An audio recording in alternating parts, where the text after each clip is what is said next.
The morning sun was just peeking through the clouds as Tanya Williams pulled her worn blue Honda into the hospital parking lot. Another 12-hour night shift complete. Her shoulders ached and her eyes felt heavy, but there was a quiet satisfaction in knowing she'd helped 3 patients through critical moments that night. As a nurse for 15 years, Tanya had seen it all, but she never got used to the feeling of making a real difference in someone's life. "Just 20 minutes and I'll be home," she whispered to herself, turning up the radio to stay alert. The soft melody of her favorite R&B song filled the car as she merged onto the highway. Traffic was light this early on a Tuesday, and her thoughts drifted to the simple pleasures waiting at home. A hot shower, her comfortable bed, and the book she'd been trying to finish for weeks. The highway curved gently through the outskirts of town, lined with tall pines and occasional glimpses of the river valley below. Tanya rolled down her window slightly, letting the cool morning air keep her awake for the final stretch home. That's when she saw it, a flash of red metal and the unmistakable sound of tires skidding. About 50 yards ahead, a small red SUV swerved suddenly as if the driver had fallen asleep or been startled by something in the road. Tanya watched in horror as the vehicle veered sharply, jumped the shoulder, and tumbled down the shallow embankment before coming to rest on its side. Without thinking, Tanya flipped on her hazard lights and pulled over. 15 years of emergency response training kicked in automatically. She grabbed her phone and the small medical kit she always kept in her glove compartment. "1. What's your emergency?" The dispatcher's voice came through clearly as Tanya scrambled down the grassy slope. "Car accident on Highway 16, about 3 miles east of the River Road exit," Tanya reported, her voice steady despite her racing heart. "Vehicle off-road on its side. I'm a nurse approaching the scene now." As she got closer, Tanya could see smoke beginning to rise from under the hood. The front end of the SUV was crumpled against a large oak tree, the windshield a spider web of cracks. The driver's side was crushed against the ground, but the passenger side faced upward. "Hello? Can anyone hear me?" Tanya called out, circling to find the best approach. A faint cry answered her, high-pitched and frightened. A child. Tanya's heart dropped. "I'm coming to help you. Stay still if you can," she shouted, quickly assessing the situation. The passenger window was shattered, offering a way in, but jagged glass rimmed the opening. The smoke from the engine was getting thicker. She had to move fast. "I need to check on the occupants," she told the dispatcher, who was still on the line. "There's at least 1 child and the vehicle is smoking. Fire and ambulance are on their way." "ETA 8 minutes, the dispatcher replied. 8 minutes. Tanya looked at the smoke now turning from gray to black. They might not have 8 minutes. Using her jacket to clear away the worst of the glass, Tanya carefully hoisted herself up to look inside the vehicle. What she saw made her blood run cold. A young girl, no more than 8 or 9 years old, was hanging suspended in her seatbelt. A thin trickle of blood ran down her forehead, and her eyes were closed. In the driver's seat, partially obscured by the deployed airbag, was a woman who appeared to be unconscious. The smell of gasoline mingled with the smoke. "Honey, can you hear me?" Tanya called to the child. The girl's eyes fluttered but didn't open. "I'm going to get you out of there." Tanya pulled herself through the window, careful not to disturb the balance of the vehicle. Inside, the air was thick with the smell of smoke and the sweet, chemical scent of the airbag. She placed 2 fingers against the driver's neck. There was a pulse, steady but slow. "Ma'am, can you hear me?" The woman didn't respond, but she was breathing. Tanya had to make a difficult choice. The child was her first priority, especially with the growing risk of fire. She turned back to the girl, quickly checking for obvious injuries. The seatbelt had done its job, preventing the child from being thrown around the cabin, but now it held her awkwardly suspended. There didn't appear to be any neck injuries or broken bones, though Tanya couldn't be certain without proper equipment. A small popping sound from the engine compartment made the decision for her. They needed to get out, now. "I'm going to unbuckle you and carry you out," Tanya explained to the semi-conscious child. "If anything hurts badly, I need you to tell me, okay?" The girl's eyelids fluttered again and she gave a tiny nod. With careful movements, Tanya supported the child's weight with one arm while releasing the seatbelt buckle with her free hand. The girl slumped against her, small and frighteningly light. "That's it, honey. I've got you," Tanya soothed, cradling the child against her chest. The smoke was getting thicker, making her eyes water and throat burn. "We're going out the window now." Getting out while carrying the child proved more difficult than getting in. Tanya had to maneuver backwards, supporting both their weights while avoiding the remaining shards of glass. Her arms strained with the effort, but adrenaline gave her strength she didn't know she had. Just as Tanya pulled them both through the window, a bright orange flame licked up from under the hood. "The driver!" Tanya gasped, looking back at the woman still trapped inside. As if in answer to her unspoken prayer, the wail of sirens cut through the morning air. The fire truck rounded the bend, followed closely by an ambulance. Tanya carried the child up the embankment, away from the burning vehicle.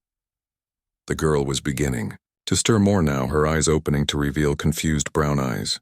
"Where's Aunt Lily?" the child whispered, her voice trembling.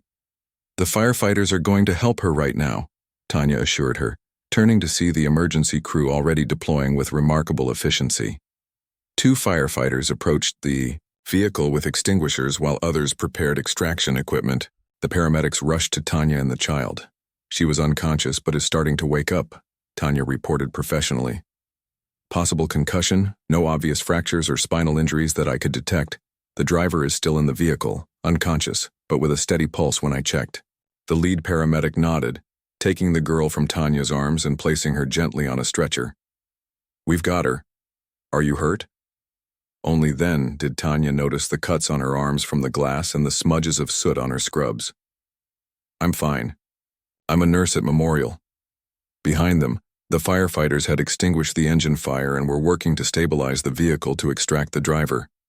"What's your name, sweetheart?" one of the paramedics asked the girl as they checked her vitals. "Zoe," the child whispered, tears welling in her eyes. "Is Aunt Lily okay?" "They're helping her right now," the paramedic assured her. "Can you tell me if anything hurts?" As the professionals took over, Tanya stood back, suddenly aware of how badly her hands were shaking. The adrenaline that had carried her through the rescue was wearing off, leaving her drained and lightheaded. A firefighter approached her. That was some quick thinking. Another couple of minutes and this could have been much worse. Tanya nodded, watching as the crew finally freed the driver, a woman in her 30s who was now conscious and calling out for Zoe. "Is she going to be okay?" Tanya asked. "Looks like it. Some cuts and bruises, probably a concussion. They'll transport both to Memorial to be sure." Memorial, her workplace.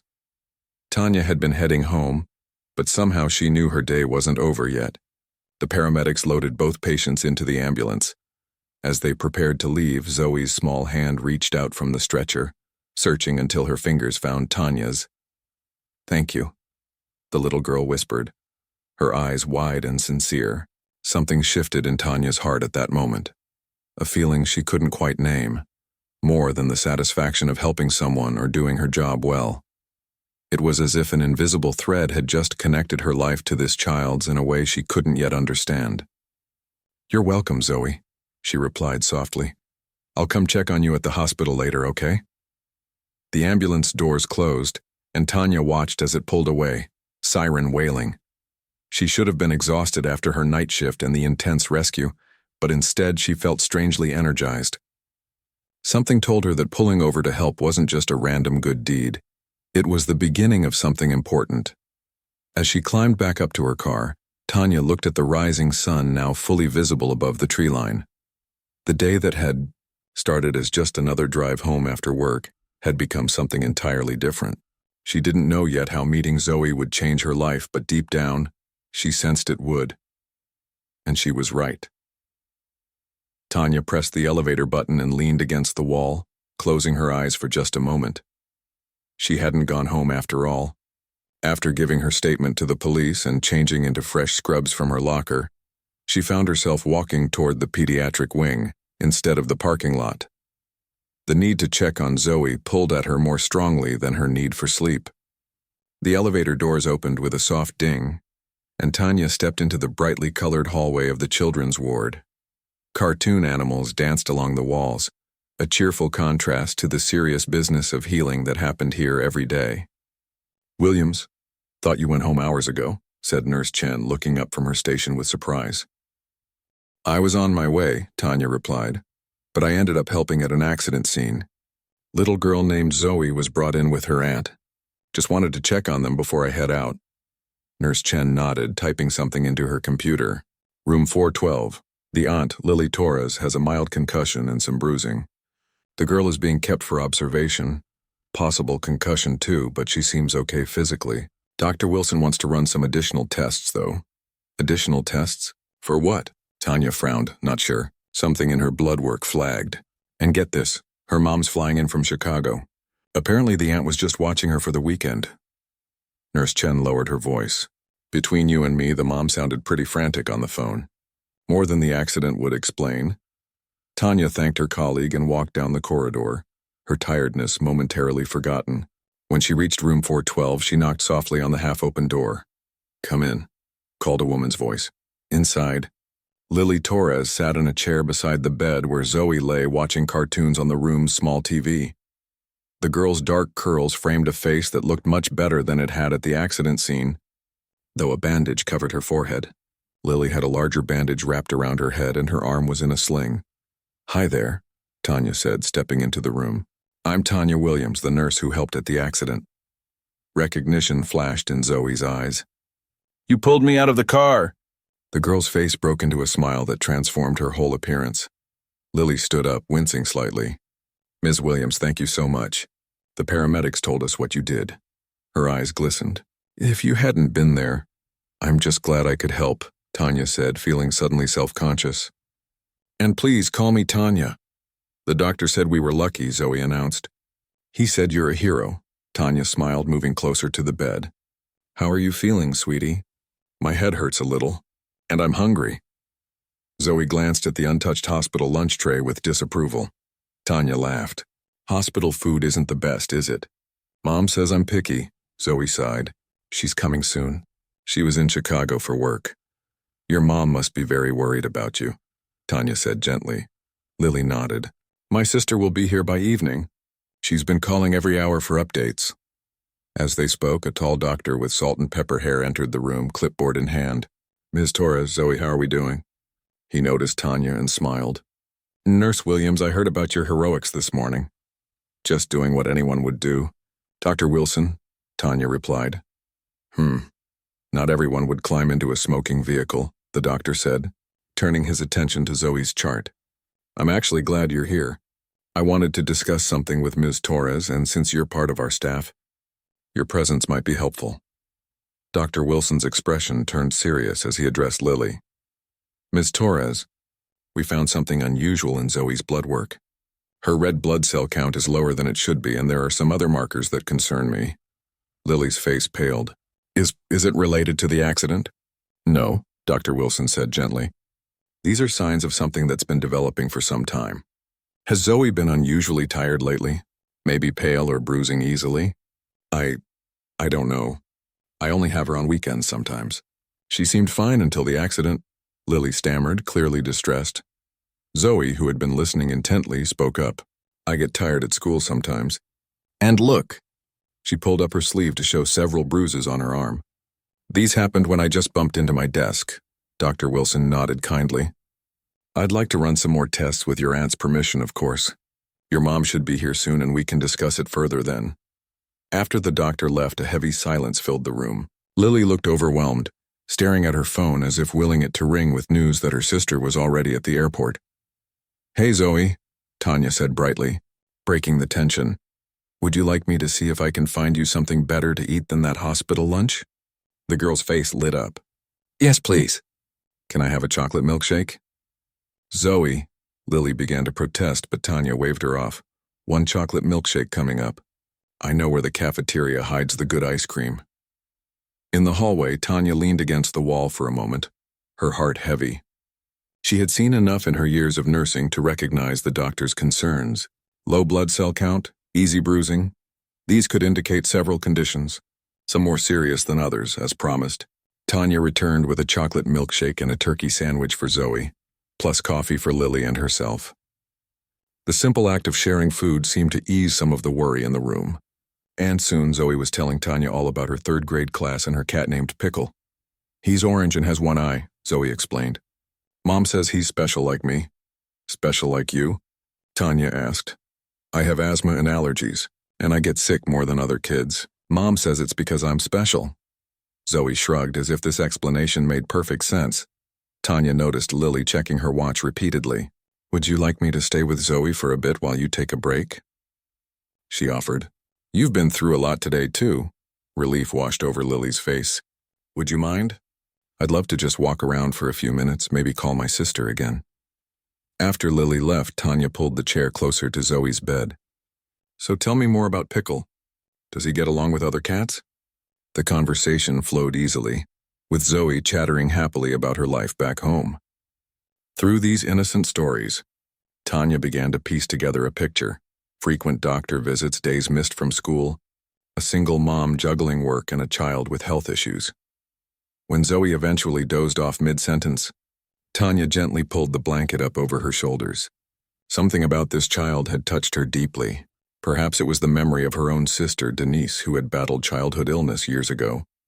Or maybe it was simply the universe putting her in the right place at the right time. First on that highway, and now here. Tanya was lost in thought when the door burst open and a woman rushed in, her face etched with worry. She was tall and slender like Lily, but with the same curly hair as Zoe. "Where is she? Is she okay?" The woman's eyes landed on the sleeping child, and her shoulders sagged with relief. "She's sleeping now," Tanya said softly, standing up. "You must be Zoe's mom." "Yes, I'm Vanessa." "Who are you?" The question wasn't rude, just direct from a mother in crisis mode. "I'm Tanya Williams, a nurse here. I was the one who helped after the accident." Recognition dawned in Vanessa's eyes. "You pulled her from the car?" "My sister told me." "Thank you. I don't even know how to—" Her voice broke. "No thanks needed," Tanya assured her. "Your daughter is pretty special." Vanessa nodded, moving to stroke Zoe's hair gently. "She is. She's my whole world." Her voice dropped to a whisper. "Did they tell you about the blood tests?" "Just that they wanted to run more," Tanya said carefully, aware of professional boundaries. "This is what I've been afraid of," Vanessa confessed. "She's been so tired lately. I took her to our doctor back home, but he said it was just a growth spurt or maybe stress because—" She trailed off, then continued, "because her dad left last year. But I knew something wasn't right." Tanya felt a surge of sympathy for this woman, clearly carrying so much on her shoulders. "The doctors here are excellent. Dr. Wilson is one of our best." Vanessa nodded, still gazing at her sleeping daughter. "I should have pushed harder for answers. I knew something was wrong, but everyone kept saying I was overreacting, being overprotective." "You're here now," Tanya said gently, "and whatever comes next, you'll face it together." Just then, Zoe stirred and opened her eyes. "Mom," she cried out, reaching her arms up. Vanessa gathered her daughter in a careful embrace, mindful of the IV line and bandages. "My brave girl. I'm here now." Feeling like an intruder on this private moment, Tanya moved toward the door. "I should let you two catch up." "Wait," Vanessa called. "Will you be back?" "Zoe would like that, wouldn't you, honey?" The little girl nodded enthusiastically. "Tanya got me a chocolate milkshake, and she wants to hear more about Pickle." "I'll come by tomorrow," Tanya promised, surprised by how much she meant it. "Try to get some rest, both of you." As Tanya finally headed home, nearly 24 hours after her shift had begun, she couldn't shake the feeling that something significant had just entered her life. She had helped countless patients over the years, but something about Zoe and her mother felt different. It wasn't just that she had pulled the girl from a burning car, it was the connection that had formed in the aftermath.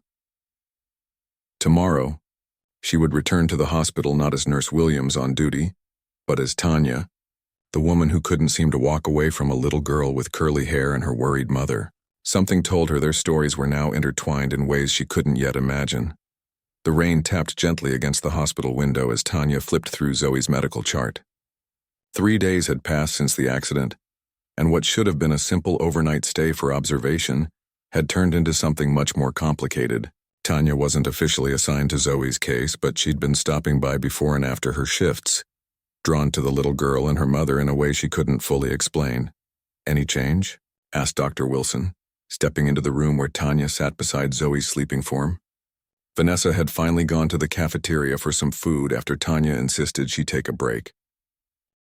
Her fever's down a bit, Tanya replied quietly. 112 last check. She's been sleeping more peacefully for the last hour. Dr. Wilson nodded, checking the monitors. The preliminary results from the bone marrow biopsy should be back today. I've asked the lab to rush them. Tanya studied the doctor's face, looking for clues. After 15 years in nursing, she'd gotten good at reading the subtle expressions of physicians trying to mask their concerns. What are you thinking it might be? Dr. Wilson sighed, keeping his voice low. The blood work is pointing toward a few possibilities. Could be an autoimmune disorder. Could be something more serious. The anemia, recurrent infections in her history, the enlarged spleen. I'm concerned it might be rare blood disorder. Vanessa's voice came from the doorway. She stood there, a coffee cup clutched in her hand, her eyes red-rimmed from days of worry and little sleep. That's what you're all thinking, isn't it? Some kind of blood disorder. Dr. Wilson turned to face her. We can't know for certain until we get the biopsy results, Ms. Cooper. But yes, we're looking at several blood disorders as possibilities. Vanessa moved to the other side of Zoe's bed, gently stroking her daughter's curls. Her father had a cousin with some kind of blood problem. I mentioned it to our doctor back home, but he said it was probably nothing, that these things often skip generations. Family history is important information, Dr. Wilson said. Do you remember what condition the cousin had? Something with a long name. Started with a T, I think. Vanessa shook her head. We're not in touch with that side of the family anymore, not since Gregory left. Tanya watched as the doctor made a note in the chart. I'll be back when we have the results, he promised before leaving the room. Silence fell between the two women, broken only by the steady beeping of monitors and the soft sound of Zoe's breathing. Tanya had come to know Vanessa better over the past few days, a hard-working single mother who managed a small bookstore back in their hometown 2 hours away. She'd learned that Zoe loved drawing and hated math, that she collected rocks and wanted to be a veterinarian when she grew up. You don't have to stay, you know, Vanessa said suddenly. You've already done so much. I want to stay, Tanya replied simply. It was true. Despite her own exhaustion from long shifts, she felt compelled to be here to see this through. Unless you'd prefer some privacy. No, Vanessa said quickly. It's nice not to be alone with all of this. She took a deep breath. Can I ask you something strange? Tanya nodded. Do you believe in fate? That things happen for a reason? Vanessa's eyes were fixed on her daughter's face. I keep thinking about how out of all the people who could have been on that highway that morning, it was you, a nurse who stopped to help. Before Tanya could answer, Zoe stirred and opened her eyes. Mom? She mumbled. I'm right here, sweetie, Vanessa assured her, leaning close. Tanya too? The little girl turned her head. I'm here too, Tanya smiled, amazed at how quickly this child had worked her way into her heart. Good, Zoe said sleepily. I had a dream that you both had butterfly wings. You were flying me to a castle made of ice cream. The women laughed, and for a moment the heaviness in the room lifted. That sounds like a perfect dream, Tanya said, patting Zoe's hand. Much better than hospital food. When can I go home? Zoe asked, more alert now. I miss pickle. Vanessa and Tanya exchanged glances. Soon, honey, Vanessa promised. The doctors just need to figure out why you've been feeling tired lately. Is it because I'm special? Zoe asked, echoing what she'd told Tanya days before. Yes, Vanessa whispered, her voice thick with emotion. Because you're special. Later that afternoon, as Zoe watched cartoons with her Aunt Lily, who had returned for a visit, Tanya and Vanessa walked to the hospital courtyard for some fresh air. The rain had stopped, leaving everything looking washed clean, droplets sparkling on the leaves of potted plants. The doctor wants to talk to me when the results come in, Vanessa said, wrapping her cardigan tighter around herself despite the mild temperature. He said it should be any time now. Tanya nodded, choosing her words carefully. Whatever news comes, you're not alone in this. Vanessa looked at her curiously. Why are you doing all this? You saved Zoe's life, which is already more than most people would do, but you keep coming back, spending your free time with us. Why? It was a fair question, one Tanya had been asking herself. I had a younger sister, Denise, she began slowly. When we were kids, she got very sick. Rare blood disorder, thalassemia.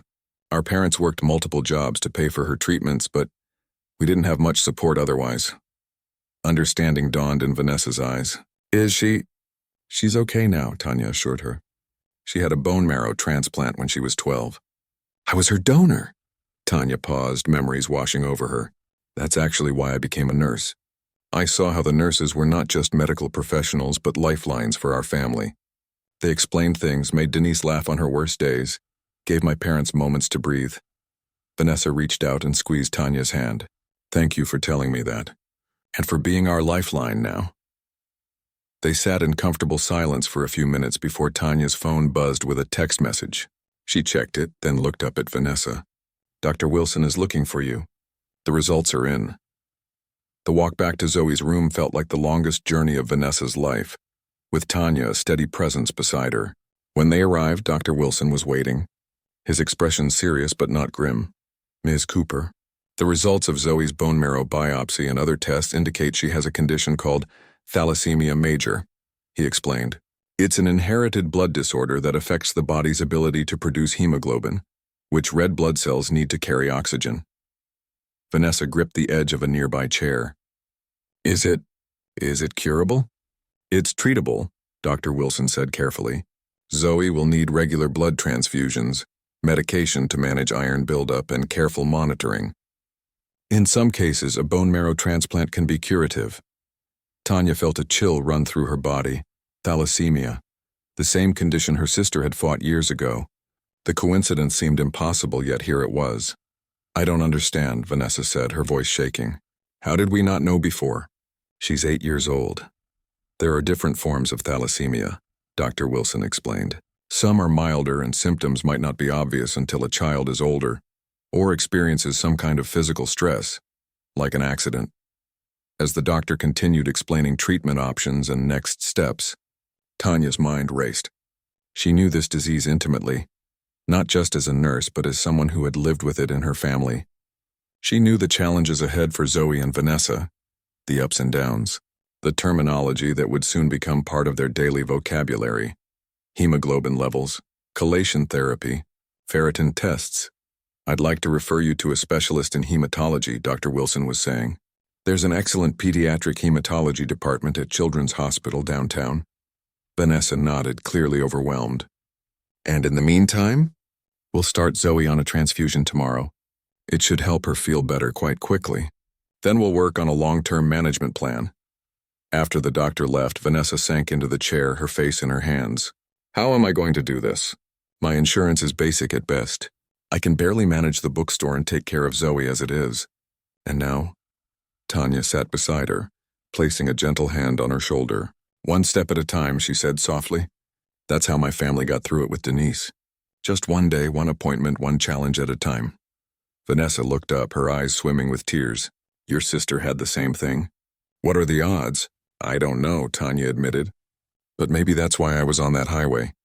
Maybe that's why I couldn't just walk away after the rescue. Fate, Vanessa whispered, echoing their earlier conversation. Maybe, Tanya said. Or maybe just a really strange coincidence. Either way, I know a lot about thalassemia. I can help you understand what the doctors are saying, what to expect. For the first time in days, a small smile appeared on Vanessa's face. Like a translator? More like a guide, Tanya corrected gently. Someone who's walked this path before. They sat together as the afternoon sun broke through the clouds, casting long shadows across the hospital room. In the bed, Zoe slept peacefully, unaware of the diagnosis that would reshape her life or the unusual bond forming between her mother and the woman who had pulled her from a burning car just days ago. I should go tell her, Vanessa said eventually, looking toward her daughter. Would you like me to stay? Tanya asked. Vanessa nodded. Please, I think we're going to need you on this journey. As they approached Zoe's bed together, Tanya felt a strange certainty settle over her. Whatever came next, their lives were now connected in ways none of them could have imagined that morning on the highway, not just by an accident or a rescue, but by something deeper. A shared battle against the same rare disease that had shaped Tanya's own life years before. 2 months had passed since the accident. Autumn had painted the trees in fiery colors, and a cool breeze rustled the leaves outside Tanya's apartment window. She stood in front of her bathroom mirror, studying her reflection with unusual intensity. Was she really going to do this? The buzzing of her phone interrupted her thoughts. It was a text from Vanessa. "Zoe can't wait to see you today. She's been talking about movie night all week." Tanya smiled, texting back a quick reply before returning to her reflection. The past 8 weeks had transformed her life in ways she never expected. What had started as a chance rescue on a highway had evolved into a deep friendship with Vanessa and Zoe. Weekend visits, movie nights, trips to the park when Zoe felt strong enough. They had created a rhythm together, a chosen family of sorts. And now she was considering something that would connect them even more profoundly. The drive to Vanessa's small house took just under 2 hours. Tanya had made the journey so many times now that she knew every turn, every landmark. As she pulled into the driveway, the front door burst open and Zoe came running out, her curls bouncing. "Tanya, you're here!" The little girl threw her arms around Tanya's waist. "Careful now," Tanya laughed, hugging her back gently. "How are you feeling today, sunshine?" "Good. Mom let me have pancakes for breakfast because my numbers were better yesterday." "That's wonderful news," Tanya said, looking up to see Vanessa standing in the doorway, a warm smile on her tired face. Inside, the small living room was cozy and lived in, with books stacked on every surface, evidence of Vanessa's bookstore ownership. Pickle, the one-eyed orange cat, watched suspiciously from his perch on the windowsill as they settled onto the worn but comfortable couch. "So, what movie are we watching tonight?" Tanya asked, accepting the cup of tea Vanessa handed her. "Moana," Zoe announced. "Again," she added with a giggle. "Third time this month," Vanessa said with a mock sigh, but her eyes were bright with affection. "I'll start making the popcorn. Zoe, why don't you show Tanya your latest art project?" As Zoe dashed off to her room, Vanessa lingered, her expression growing serious. "How was your appointment? Did you get the results?" Tanya nodded, keeping her voice low. "All clear. I'm healthy enough to be a donor." "And you're still sure about this?" Vanessa asked, her voice catching. "It's such a big thing to offer." Before Tanya could answer, Zoe returned, proudly displaying a colorful drawing of 3 figures holding hands. One tall with short dark hair, one medium-sized with long curly hair, and one small with matching curls. Above them, written in wobbly letters, "My family." "See, it's you and me and Mom," Zoe explained, pointing to each figure. "And look, we're all holding hands because we take care of each other." Tanya felt her heart swell as she met Vanessa's gaze over Zoe's head. "It's beautiful, sweetie," she managed to say. "I think I need to put this on my fridge." Later, after Zoe had fallen asleep halfway through the movie, curled up between them on the couch, Tanya and Vanessa sat at the kitchen table, speaking in hushed tones. "The transplant team said the match is surprisingly good," Tanya explained, turning her mug in circles. "They want to run a few more tests, but Dr. Patterson seemed optimistic." Vanessa shook her head in disbelief. "I still can't wrap my mind around this. First you save her from the accident, then it turns out you have experience with the exact same condition she has, and now you're a potential bone marrow match. It's like it was meant to be," Tanya finished softly. "But it's such a huge thing to do for someone you barely knew a few months ago," Vanessa insisted. "The procedure, the recovery time, your job." "I've talked to the hospital. They're giving me medical leave, and some of my colleagues have even offered to donate their PTO." Tanya reached across the table to take Vanessa's hand. "And you're not someone I barely know anymore. You and Zoe, you've become family to me." Tears welled in Vanessa's eyes. "We feel the same way. But this is different from movie nights and weekend visits. This is your bone marrow, your body." "I've been through it before as a donor for my sister," Tanya reminded her. "I know exactly what I'm signing up for. And your sister?" "What does she think about all this?" Tanya smiled.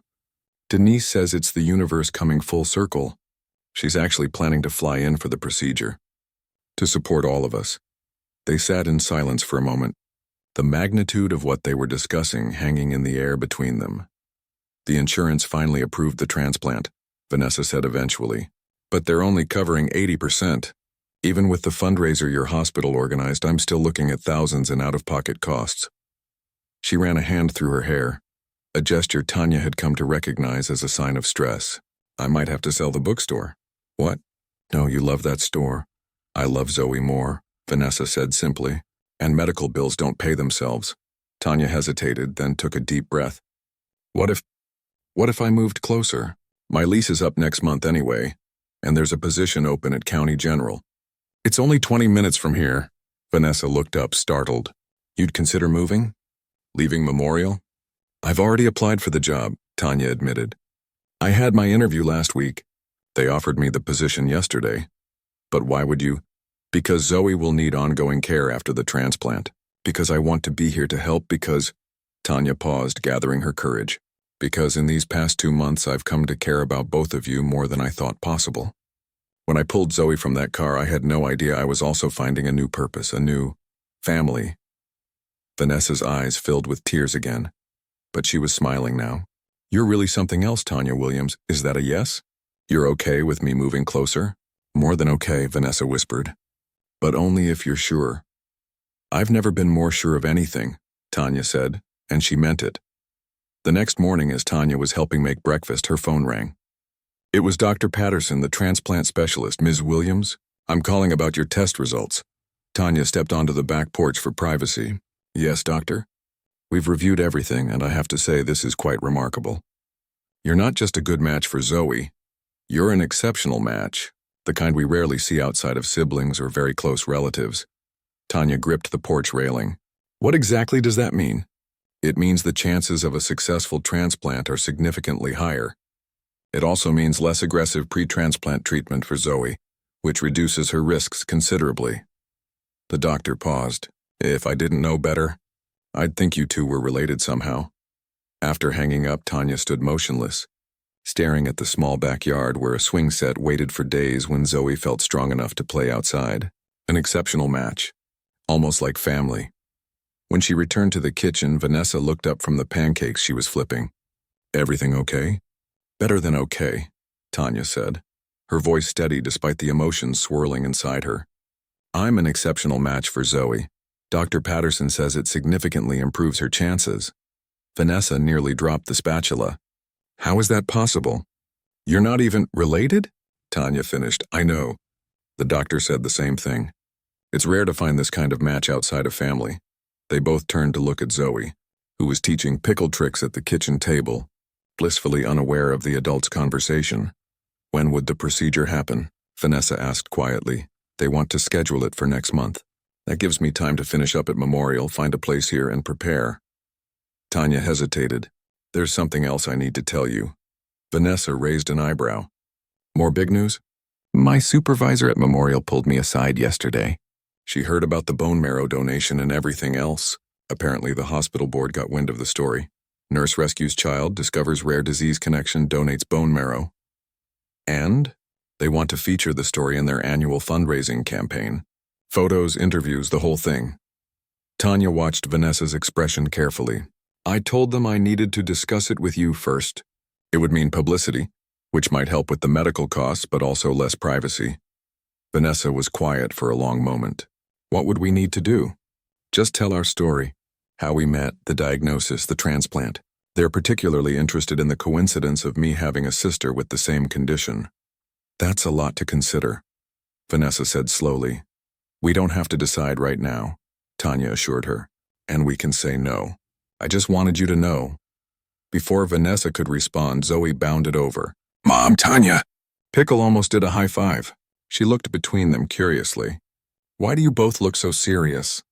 Vanessa pulled her daughter close. We're just talking about some grown-up stuff, sweetie. About your special medicine.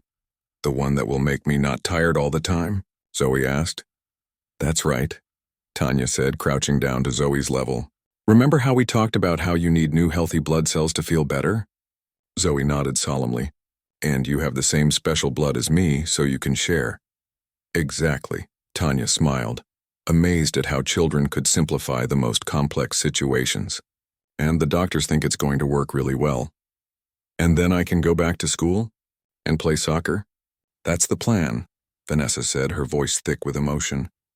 Zoe looked thoughtful for a moment, then declared, I think we should celebrate. Can we have ice cream for breakfast? The adults laughed, the tension breaking. How about ice cream after breakfast? Tanya suggested, winking at Vanessa. As they sat eating pancakes and planning their day, Tanya marveled at the journey that had brought them here. From a chance encounter on a highway to this moment of shared hope and purpose. The road ahead would not be easy. The transplant procedure, recovery, ongoing care, financial challenges. But they would face it together. The decision she had made felt right in every cell of her body. Some might call it sacrifice, but to Tanya, it felt more like coming home. Whatever coincidence or fate had put her on that highway 2 months ago had changed everything. And in saving Zoe's life, she had found something she hadn't even realized she was missing. A family of her own making. The summer sun streamed through the windows of County General Hospital's pediatric ward, creating pools of golden light on the linoleum floor. Tanya adjusted her nurse's badge and checked her watch. 6 months had passed since the bone marrow transplant, and today was a milestone. Zoe's final post-transplant checkup. Nervous? Asked Dr. Patterson, approaching with Zoe's chart in hand. More than I should be, Tanya admitted. All her numbers have been good. I know that. Better than good, the doctor corrected with a smile. Remarkable, actually. In my 20 years of transplant medicine, I've rarely seen such a smooth recovery in a child with thalassemia major. Tanya nodded, trying to quiet the flutter of anxiety in her chest. As both a nurse and Zoe's bone marrow donor, she understood the medical side of things perfectly. But as someone who had grown to love that little girl like family, she couldn't help but worry. They're in room 4 waiting for you, Dr. Patterson said, handing over the chart. Would you like to give them the news? Tanya looked up in surprise. Me? But you're the doctor, and you're the hero of this story, he replied simply. Besides, I think they'd rather hear it from you. Taking a deep breath, Tanya walked down the corridor to room 4. Through the half-open door, she could see Zoe sitting on the exam table, swinging her legs and chatting animatedly to her mother. Vanessa sat nearby, nodding along to her daughter's story while sneaking glances at the door. When she spotted Tanya, her expression was a question. Tanya, Zoe called out, jumping down from the table. Look at my new shoes. They light up when I run. Very cool, Tanya laughed, catching the little girl in a hug. Over Zoe's head, she met Vanessa's anxious gaze and gave a small, reassuring nod. Vanessa's hand flew to her mouth, her eyes immediately filling with tears. What's wrong, Mom? Zoe asked, turning to her mother with concern. Nothing's wrong, sweetie, Tanya said, crouching down to Zoe's level. Actually, I have some pretty amazing news to share with both of you. Zoe's eyes widened. Good news? The best news, Tanya confirmed. Dr. Patterson and the team have looked at all your test results, and guess what? Your body has accepted the new bone marrow completely. Your blood is making all the healthy cells it needs all by itself. So, I'm fixed? Zoe asked, her forehead wrinkled in concentration. Tanya smiled. The medical term is cured. The thalassemia is gone, Zoe. It's not coming back. Vanessa made a sound somewhere between a laugh and a sob, pulling both Zoe and Tanya into a tight embrace. I can't believe it, she whispered. After everything. You're really cured, baby. Does this mean no more poking? Zoe asked, her voice muffled against her mother's shoulder. You'll still need checkups, Tanya explained gently. But a lot less poking, yes. And you can do all the things other kids do, play sports, go swimming, have sleepovers. Can I try out for the soccer team now? Zoe pulled back, her face alight with excitement. Absolutely, Vanessa laughed through her tears. Anything you want. As they walked out of the hospital together, Zoe skipping ahead to make her shoes light up, Vanessa slipped her hand into Tanya's. I don't even know how to thank you, she said quietly. For the rescue, for the transplant, for everything these past 8 months. Seeing her healthy is all the thanks I need, Tanya replied, squeezing Vanessa's hand. It was true. The joy of watching Zoe transform from a pale, tired child into this energetic girl with rosy cheeks and boundless energy was worth every moment of pain and recovery from the bone marrow donation. Still, Vanessa insisted, you've changed our lives forever, Tanya smiled. You've changed mine too, you know. And that was equally true. Moving to this small town, taking the job at County General, becoming part of Zoe and Vanessa's daily life, all of it had given Tanya a sense of purpose and belonging she hadn't even realized she was missing. Ice cream to celebrate? Zoe called back to them, already knowing the answer. Definitely ice cream, Tanya agreed. This is a triple scoop kind of day. 2 weeks later, Tanya stood nervously in the wings of the hospital auditorium, adjusting her dress for the 10th time. The annual County General Hospital fundraising gala was in full swing, and the crowd of donors, medical professionals, and community members filled every seat. "You look beautiful," came Vanessa's voice behind her. "Stop fidgeting." Tanya turned to see Vanessa and Zoe approaching, both dressed in their finest. Zoe wore a purple dress that twirled when she spun, and her curls had been tamed into neat braids adorned with matching ribbons. "I hate public speaking," Tanya confessed. "Give me a medical emergency any day over talking to hundreds of people." "Just pretend they're all patients who need their temperature taken," Zoe suggested helpfully, making both women laugh. On stage, the hospital administrator was wrapping up his introduction, and so it is my great pleasure to introduce our guests of honor tonight, whose remarkable story exemplifies the miracles that can happen when medical science meets human compassion. Please welcome Nurse Tanya Williams, Ms. Vanessa Cooper, and young Zoe Cooper. The audience erupted in applause as they walked onto the stage. Under the bright lights, Tanya could see familiar faces. Her colleagues from both County General and Memorial, Dr. Patterson, her sister Denise, who had flown in for the event, and in the front row, Lily Torres, Zoe's aunt, whose car accident had set this whole journey in motion. As they had rehearsed, Tanya stepped up to the microphone first. "Thank you all for being here tonight. 8 months ago, I was just a nurse driving home after a long night shift when I happened to witness a car accident." She told their story simply, but powerfully. The rescue, the unexpected diagnosis, the remarkable coincidence of her own family history with thalassemia, and finally, the decision to donate her bone marrow. When it was Vanessa's turn to speak, she focused on the financial challenges they had faced and how the hospital's assistance program had made the transplant possible. "Medical debt shouldn't be a death sentence," she said firmly. "No parent should have to choose between saving their child and keeping a roof over their head." Finally, it was Zoe's turn. The microphone had to be lowered considerably, and she stood on tiptoes to reach it. "Hi, everyone," she began with a wave that melted every heart in the room. "My name is Zoe, and I'm 8 years old. I used to have something called thalassemia, which made my blood not work right. I was always tired and had to go to the hospital a lot." She paused, looking back at Tanya with pure adoration. "Then Tanya saved me twice. First, she pulled me out of a burning car. Then she gave me her bone marrow, which is like special cells that fixed my blood. Now I can run and play soccer and stay up late. Sometimes." This last part was said with a mischievous glance at her mother that drew chuckles from the audience. "Tanya says it was just a coincidence that she was there that day, but I think it was magic. Not like fairy tale magic, but the real kind that happens when good people do brave things to help others." Zoe looked out at the audience solemnly. "I think there's magic like that all around us if we look for it." By the time she finished, there wasn't a dry eye in the house. The applause was thunderous. The rest of the evening passed in a blur of handshakes, congratulations, and generous donation pledges. The hospital announced that they had already exceeded their fundraising goal, with the money earmarked specifically for families facing catastrophic medical expenses. Later that night, as they walked up the path to the small house Tanya now rented just 2 streets away from Vanessa and Zoe, Vanessa said, "Did you see the final donation total? It's enough to fully fund the assistance program for 3 years. And clear your remaining medical debt," Tanya added with a smile. "The administrator told me they're allocating part of the fund specifically for that." Vanessa stopped walking, turning to face Tanya in the moonlight. "I don't know what we did to deserve you in our lives." "Maybe Zoe's right," Tanya said softly.